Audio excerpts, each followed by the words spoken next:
Hello everyone and welcome back to Shri FC. I hope you all are well and you're good. Please do hit the likes and subscribe if you haven't. It really means a lot. And now it's time to discuss on Moses Caicedo and the saga that's really going on. I don't know how many videos I've done, the lives and everything, but it's just not getting solved and it's becoming a problem. We don't know when it's going to happen and when the deal will happen. The preseason has already started. But Moses Caicedo is really helping us to get this move. And today, yesterday, you saw an interview came out, and a lot of things in the interview were revealed, which I'm going to tell you in the videos. Do hit the likes and do put your comments about the Caicedo, when the deal could be done, and can this deal even collapse? Because that will be an egg on the face of Chelsea, because we have been after Caicedo since January. So the interview came out and Caicedo made it very clear that he cannot say no to Chelsea. We are a very historic club, a very big club, and also in a very beautiful city in London. So he made it very clear that he cannot say no to Chelsea. And again, I've been telling you for a long time that since January, Caicedo has been wanting to move away from Brighton. There has been gentleman agreement, but Brighton want the cash, and we all know Brighton are very good negotiators. They won't easily pull down, and that is the problem Chelsea are facing right now, especially with the Declan Rice transfer to Arsenal at around 105 million. I think Brighton feel that they also deserve 100 million for Caicedo, and that's where the problem is. When one player goes for a big price, for which we know we are also very responsible for transfer we have done in the past, the money that other club want is big one. When Declan Rice can go for 105, Brighton in their way are right to demand for Caicedo 100. Even if it's ludicrous, they're right to demand for it, and that's where the problem is coming. Brighton want at least 100 million for Caicedo. Chelsea don't want to go above 75, 80.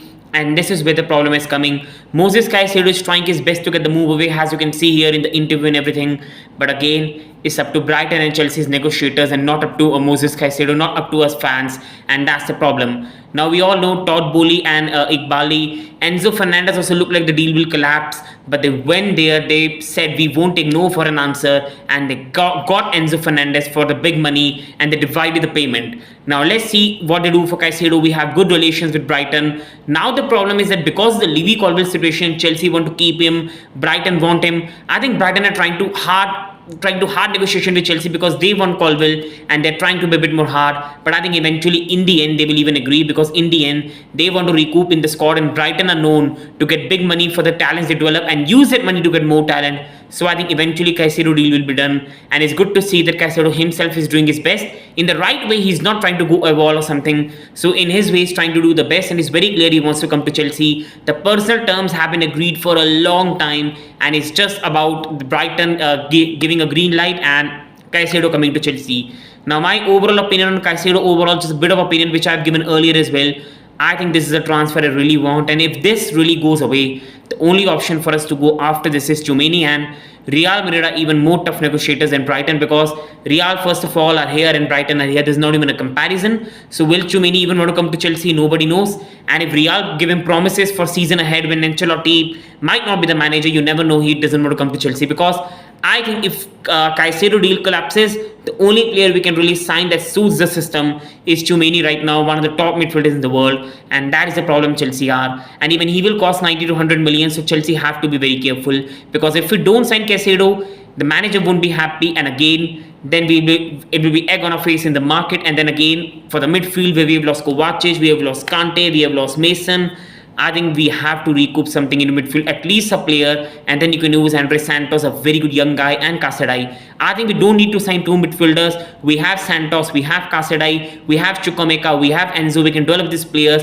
but we need to sign at least one, and Caicedo must be done. My overall opinion on Caicedo, I think it fits a team like an absolute glue, in a team. He and Enzo will work really well together, from overall communicating with each other to really understand the attribute of each other. You have seen a Chelsea previously when we used to have Matic and Kante pairing, we used to have Matic and Fabregas pairing. When the two pairs are very, attributes really match, it can really help you work together. Fabregas was the creative one in the team. Matic was a destroyer. Matic and Kante used to work together. Kante used to go and press in the front, and Matic used to stay back. I think with Enzo and Caicedo, we have a very good balance. I think Enzo is a player who is creatively very good, but last year he had to play as a DM because Chelsea had no midfielder, and this is why the guy was not able to really creatively express himself.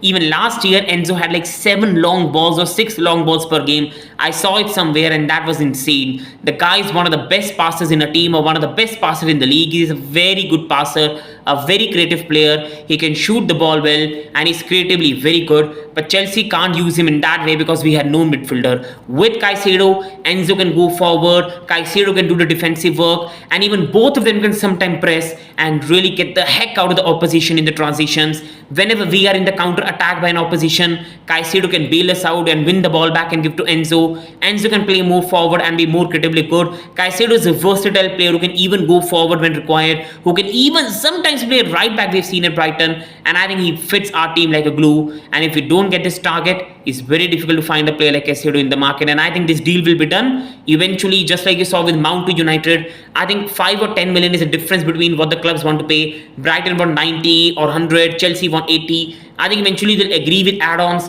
and I think eventually this deal will be done because Todd Bowley so far at Chelsea, if he wants a player, if the recruitment team wants a player, he gets them that, and I think Caicedo will be going to Chelsea. My only concern is we should not delay it. The manager should have a player for pre-season for at least 3 or 4 weeks, and the Premier League season is beginning in just 1 month now. Today is, I believe, July 12th, and August 15 or 14, I think the season is starting. So I think it's very important to get this done quickly, and I think I trust the board to do that. So I think he will be coming to Chelsea. It's just about final details, and that could take 5 or 6 days, even 7 days, 48-hour FC, monitoring FC, but eventually it will be done. Do hit the likes and do put your opinion in the comment section. Thank you, everyone. Hope you have a great day. Thank you.